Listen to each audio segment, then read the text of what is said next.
Have you ever wondered how certain leaders rise to power, control millions, and remain untouchable? Even when everyone knows they're corrupt, it's not magic, it's strategy. And over 500 years ago, one man wrote the dark playbook, The Prince. In this video, we're diving into Machiavelli's secret weapons for manipulating the masses. Timeless psychological tactics that still control crowds, win elections, and build empires today. Machiavelli was a Renaissance diplomat, political thinker, and author of The Prince, a book so controversial that his name is still used as a synonym for cunning and ruthless power. But Machiavelli wasn't evil. He was honest, told the truth about how power really works. According to him, politics isn't about virtue, it's about control. If you want control, you must learn how to manipulate perception, emotion, and belief. We will see some core tools Machiavelli used, and that others still use, to manipulate the masses. First, control the narrative. Machiavelli wrote, "The vulgar crowd always is taken by appearances." What he meant is simple. People don't follow truth. They follow stories, symbols, and surface appearances. A ruler doesn't need to be just, only appear just. You don't need to be moral, only seem moral. If you control what people see, hear, and believe, you control how they behave. In today's world, that means controlling the media, controlling the symbols of unity and morality, and controlling the image of the enemy. The masses don't need facts, they need feelings. And appearances are the fastest way to feed them. Second, use fear over love, but don't be hated. Machiavelli famously said, "It is much safer to be feared than loved. Love is unstable, fear is reliable." But there's a line. A ruler who becomes hated risks rebellion. The key is to inspire fear without cruelty, punish enough to maintain obedience, reward just enough to keep hope alive, and always let someone else take the blame when things go wrong. Take credit for the good, shift blame for the bad. Fear creates order. Hatred creates chaos. Third, create an enemy, then become the protector. Nothing unites people like a common enemy.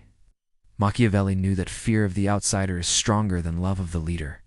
So if a ruler wants loyalty, he must give the people someone to fear. That could be a foreign power, a political scapegoat, or a fake internal threat. The more afraid the people are, the more they'll turn to the ruler for safety. The trick is to amplify the fear, then present yourself as the only solution. Invent the threat, control the reaction, and step in as the savior. Fourth, lie strategically. Machiavelli said, "A wise ruler ought not to keep faith when doing so would be against his interest." In other words, tell the truth when it's useful. Lie when it's not. The masses don't care about truth. They care about stability, comfort, and confidence. A bold lie often feels more reassuring than an uncomfortable truth. So speak like a saint, even if you act like a serpent. Lie with confidence. Apologize only when it benefits you. Use honesty as a weapon, not as a law.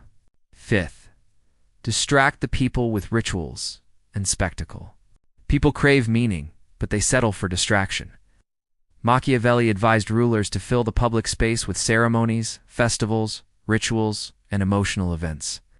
This keeps people from asking deeper questions, keep them emotionally busy, keep them visually entertained, give them symbols to cheer for, events to attend, enemies to fear, and distractions to chase. This way, they never look behind the curtain. Bread and circuses, that's what the Roman emperors gave the people, and that formula still works today. Sixth, break promises when necessary. Machiavelli wrote, "The promise given was a necessity of the past. The word broken is a necessity of the present." Don't let past promises trap you. Breaking your word increases your power, do it. But never break promises casually. Break them when the benefit outweighs the cost, and always justify the betrayal. Say it was for the greater good. Say the situation changed. Say your enemies forced your hand. Never let morality limit your strategy. Let strategy shape your morality. Finally, keep the people dependent on you. Machiavelli believed that a ruler must structure society so that people believe they need the ruler. That means making yourself essential. Create problems that only you can solve. Make the system so complicated that no one else can navigate it. Give the people just enough to survive, but not enough to become independent. When people believe their identity, security, and success depend on your leadership, they will not rebel. In fact, they will defend you, because without you, they fear chaos. Machiavelli didn't invent manipulation. He exposed it. He didn't promote evil. He explained how power really functions in the world. You don't have to agree with his methods. But if others are using them, and you don't understand them, you're already at a disadvantage. Power isn't given, it's taken. And the tools of control haven't changed much since the Renaissance. The only question is, will you recognize them when they're used against you?